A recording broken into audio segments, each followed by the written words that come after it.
আমি আজ তাদের জন্য কথা বলবো যারা পিছনে থাকেন। তারা নিজেকে কখনোই কোনোভাবে এগিয়ে নিয়ে যেতে চান না। উপরন্তু তার চেনা জানা কেউ এগিয়ে গেলে তাদের মনে এক অব্যক্ত চাপ সৃষ্টি হয়। তখন তিনি ওই এগিয়ে যাওয়া মানুষটার পিছনে পড়ে যান। নিজের অন্যান্য চিন্তা ছেড়ে দিন রাত একটাই চিন্তা ওনাকে কুড়ে কুড়ে খায়, কী করলে ওই মানুষটাকে এগোনো থেকে আটকানো যায়। নানাভাবে শুরু হয় টানাটানি। এতে করে নিজের মানসিক, শারীরিক এবং সাংসারিক অবনতিও হয়। উনি বদমেজাজি, খিটখিটে হয়ে পড়েন।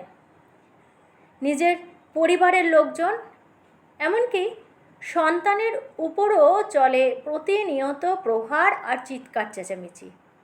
আহা, এই মানুষগুলোর কষ্ট বোঝার লোক খুব কম। আমি এমন কিছুজনকে এই অবস্থায় থাকতে দেখে ওনাদের জন্য একটু সুপরামর্শ দেওয়ার চেষ্টা করছি। যদি কাজে লাগে, জানি আপনারা সে কথা আমায় জানাবেন না, তবুও আপনারা যদি ভালো থাকেন আমি খুব খুশি হব। বলি তাহলে, যে এগিয়ে যাচ্ছে তাকে মিছিমিছি টানাটানি করবেন না। কারণ যে এগোতে জানে সে এটাও জানে চলার পথে সবসময় বাধা আসবে।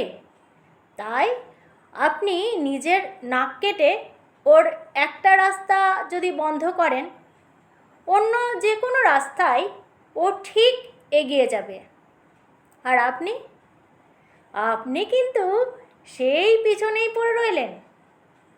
তার চেয়ে বরং অন্যকে টানাটানি করতে যে সময় আর শক্তি ক্ষয় করছেন, সেটা নিজের জন্য কাজে লাগান।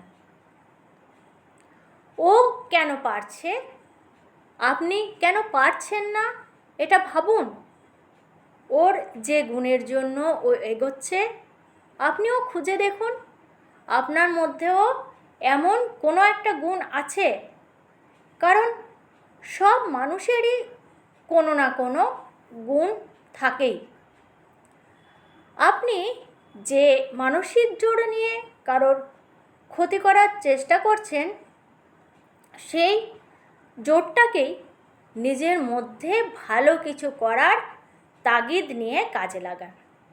আপনি পারবেন। আমরা অনেক সময় ট্রাকের পিছনে লেখা থাকতে দেখি না? লেখা থাকে কি, যে হিংসা নয়, চেষ্টা করুন। এই কথাটা একদম ঠিক, জানেন তো।